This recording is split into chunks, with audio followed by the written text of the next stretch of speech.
So just a little recap on the classical economic model that we looked at really in chapter 12. This is the classical dichotomy with money neutrality, saying that there's a separation between the nominal and real values in your economy. So printing money would not affect real GDP or unemployment rate or any real variable, only affects nominal terms.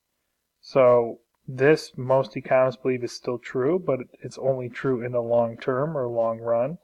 So the classical model is still used today just for long run, and it mainly relies on the fact that prices can perfectly adjust, meaning that if you double money supply, all prices in your economy should double. But in reality, it takes some time for them to adjust, and they don't perfectly adjust in the short run. So what we're going to see is that this model is useful for the long run, but not that great for the short term or for recessions, because in recessions or in the short term, prices can't perfectly change. They can't adjust as quickly. Maybe they're stuck for whatever reason. There's costs associated with changing prices, like you have to print new menus and so forth. So this model is still useful. We're going to use this model in the long run, even in this chapter, but we need to introduce a new model for the short run. Quick thing on the new model for the short run, it really came into existence due to the Great Depression, where the classical model was failing to explain what was going on. So in the recession, so a new model had to be created for the short term. So the classical theory, we already talked about this, describes the long run, but not really great in the short term.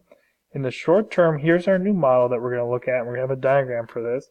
In the short run, nominal values like printing money or prices in your economy, capital P is your price levels, can affect real GDP and the unemployment rate.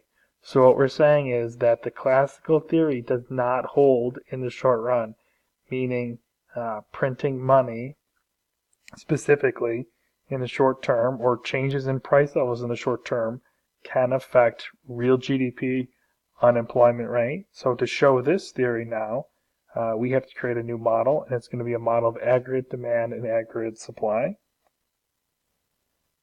So setting up this model, the aggregate demand and aggregate supply model, this is your price levels in your economy. This is going to be measured by your consumer price index or CPI.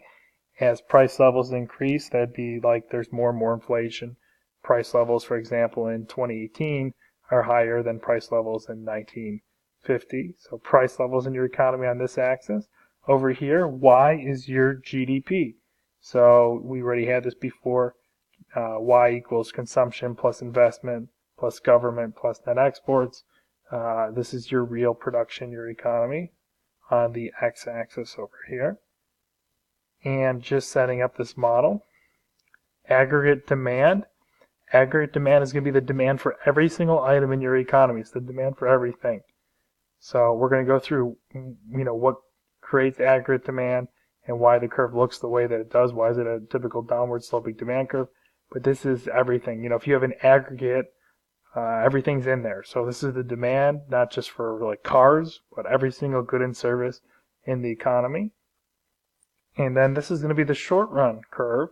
Notice in this model we're trying to explain the short run. The classical model explained the long run.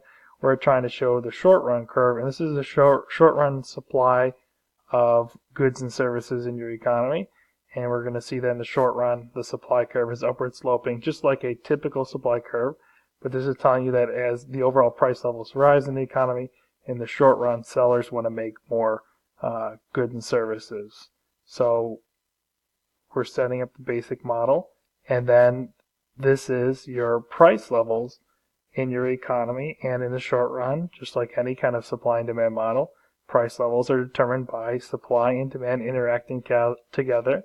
Well, this is the aggregate demand and the short run aggregate supply come together to set your price levels in the short term. So this would give you your current price levels in the economy, overall prices.